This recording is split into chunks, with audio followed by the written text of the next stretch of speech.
अस्सलाम वालेकुम। इस वीडियो में हम क्लास 9 के चैप्टर 5 को कवर करेंगे और पहला क्वेश्चन ये है कि solve and represent the solution on a real line. कि हम इस सवाल को सॉल्व करें, एक्स की वैल्यू निकालें और इसको नंबर लाइन पे शो भी करें। दो डिमांड्स हैं इस क्वेश्चन की। अब जब वो पहली डिमांड कर रहा है कि एक्स की वैल्यू के लिए सॉल्व करें, तो इसका आसान मतलब ये है कि आपने एक्स को एक तरफ रखना है और बाकी जितनी चीज़ें भी हैं वो दूसरी तरफ शिफ्ट हो जानी चाहिए। यानी मैं इसको नहीं हिलाऊंगा और इसके साथ जो जो लिखा है वो दूसरी साइड पे शिफ्ट हो जाना चाहिए। सवाल सॉल्व तभी हो सकता है जब हमारा सवाल इस तरह की शेप में दिया हुआ हो। अगर इस तरह की शेप में नहीं है तो पहले आपने उसको उस तरह की शेप में कन्वर्ट करना है। अगर उसमें फ्रैक्शन दिया हुआ है तो पहले वो फ्रैक्शन खत्म करना है, इस तरह की सिचुएशन में लाना है। तो अब चलते हैं क्वेश्चन की तरफ। उसने लिखा 12x, मैंने उसको नहीं हिलाया, उसको यहीं पे रखा। उसके साथ क्या लिखा है +30, +30 दूसरी साइड पे जाके क्या हो गया -30। अब ये माइनस माइनस प्लस हो गए, 12 1 जार 12, 12 3 जार 36। और या आप इस तरह से कर ले कि मैंने दोनों साइड्स पे 12 से डिवाइड करवा के 12 से ख़त्म करवा दिया 12 को, x बचा और ये -3 बचा। या आप ऐसे कह लें कि ये 12 इधर मल्टीप्लाई हो रहा है, दूसरी साइड पे जाके डिवाइड हो गया तो x की वैल्यू निकल आई। सिंपल काम है, x यहीं पे रहना चाहिए, यानी ये 12x इधर ही रहा और ये +30 दूसरी साइड पे जाके क्या हो गया -30। उसके बाद मैंने दोनों को सॉल्व करके x की वैल्यू निकाल ली। नंबर लाइन पे कैसे शो करना है, मैंने एक लाइन ड्रॉ की, उसके सेंटर में 0 रखा, उसके राइट हैंड साइड पे पॉजिटिव वाली गिनती, लेफ्ट हैंड साइड पे नेगेटिव वाली गिनती, और देन जहाँ पे x की वैल्यू बन रही थी वो मैंने x की वैल्यू वहाँ पे बना दी। -3 थी तो मैंने -1 -2 -3 पे जाके एक लाइन खींची और ऊपर लिख दिया कि ये x की वैल्यू है। ये क्वेश्चन पिछले वाले से चेंज्ड है क्योंकि मैंने कहा था कि अगर कभी आपके सवाल में डिनोमिनेटर आ जाए, फ्रैक्शन आ जाए, तो सबसे पहले उस डिनोमिनेटर को ख़त्म करना हमारा टास्क होगा। यानी इस सवाल में ये x के नीचे जो 3 है, पहले इसको ख़त्म करेंगे किसी तरीके से, देन क्वेश्चन को सॉल्व करना शुरू करेंगे। ये कैसे ख़त्म होगा, इस 6 के नीचे क्या है, कुछ भी नहीं है तो 1 है, इस 12 के नीचे कुछ भी नहीं है तो 1 है।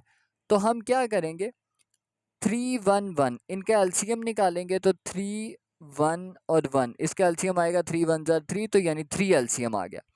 अब आप अपने पूरे सवाल को लिखें, x/3, 6/1, 12/1, ओवर 1 लिखने की ज़रूरत नहीं है। ये पूरा सवाल लिखा और हर चीज़ के आगे एलसीएम से मल्टीप्लिकेशन करवा दी, यानी हर चीज़ के आगे .3 लिख दिया। इसका फ़ायदा क्या होगा, ये 3 और ये 3 कैंसिल आउट हो गए, x बच गया। इसके नीचे तो कुछ कैंसिल करने वाला था नहीं, तो इसलिए 6 3 जार 18 हो गया। इसके नीचे भी कुछ नहीं था तो 12 3 जार 36 हो गया। ये +18 दूसरी साइड पे जाके -18 और x की वैल्यू हमारे पास -54 आ गई। इसकी नंबर लाइन को मैं थोड़ा गैप दे दे के बनाऊंगा। कैसे, यानी सबसे पहले मैं लिखूंगा 0, देन -10, -20, -30, -40, -50, -60, और चूंकि 54 है जो कि 50 और 60 के दरमियान आएगा, तो मैंने सेंटर में एक स्ट्रेट लाइन खींच के x की वैल्यू -54 लिख दी है। अगला क्वेश्चन बहुत ही आसान है। फिर हमारे पास डिनोमिनेटर्स आ चुके हैं 2 4 12, इनको ख़त्म करने का सेम तरीकाकार है कि मैंने 2 4 12 का सबसे पहले एलसीएम किया, 2 1 जार 2, 2 2 जार 4, 2 6 जार 12, दैन 2 1 जार 2, 2 3 जार 6 और 3 1 जार 3, तो 2 2 जार 4, 4 3 जार 12। मेरे पास एलसीएम कितना आ गया, 12 आ गया। अब मैं क्या करूँगा, हर चीज़ के आगे 12 लिखूंगा। पहले x/2 लिखूंगा, उसके आगे 12, देन 3x/4 लिखूंगा, उसके आगे 12, देन 1/12 लिखूंगा और उसके आगे भी अगेन डॉट डाल के 12 लिख दें। डॉट डाल दें, मल्टीप्लाई डाल दें, एक ही बात है। 2 1 जार 2, 2 6 जार 12, नीचे 1 आ गया यानी काम खत्म हो गया डिनोमिनेटर का, 6x। 4 1 jar 4, 4 3 jar 12, 3 3 jar 9x, नीचे 1 आ गया, डिनोमिनेटर खत्म। 12 12 से कैंसिल 1 बचा, 6x में से 9x गए तो -3x इक्वल टू 1, और ये -3 इधर मल्टीप्लाई हो रहा है, दूसरी साइड पे जाके डिवाइड हो गया, तो x की वैल्यू आ गई -1/3, जिसको हम पॉइंट्स में कन्वर्ट करेंगे तो वो -0.33 आएगा। तो -0.3 किन दो नंबर्स के दरमियान में आता है, 0 और -1। तो मैंने छोटी सी नंबर लाइन ड्रॉ की, 0 और -1 के दरमियान में x की वैल्यू पॉइंट आउट कर दी।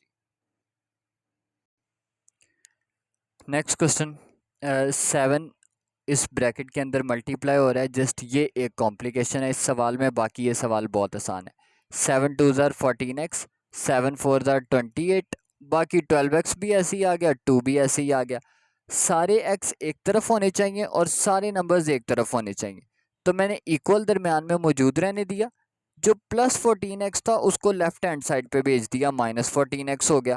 जो +12x है उसको दूसरी साइड पे भेज दिया, वो -12x हो गया।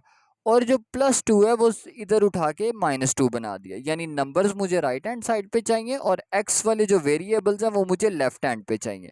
तो मैंने x वाली चीज़ों को उठा के लेफ्ट हैंड पे और नंबर्स को उठा के राइट हैंड पे भेज दिया। माइनस माइनस प्लस, 14 और 12 26 हो गए, 28 में से 2 गए तो 26 हो गई। ये -26 इधर मल्टीप्लाई हो रहा है, दूसरी साइड पे जाके डिवाइड हुआ और x की वैल्यू आ गई -1। तो मैंने एक नंबर लाइन ड्रॉ की 0 -1 और -1 पे जाके x की वैल्यू पॉइंट आउट कर। नेक्स्ट क्वेश्चन अगेन डिनोमिनेटर्स हैं, तो हम क्या करेंगे, नीचे वाली चीज़ों का एलसीएम करेंगे 3, 4 और 6 का।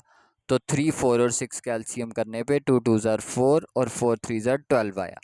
मैंने अपनी सारी चीज़ों को लिखा, तीन चीज़ें मेरे पास, उन तीनों चीज़ों के आगे डॉट डाल के 12 लिख दिया। इसको आप ब्रैकेट में लिख लें, उसकी वजह भी बताता हूँ।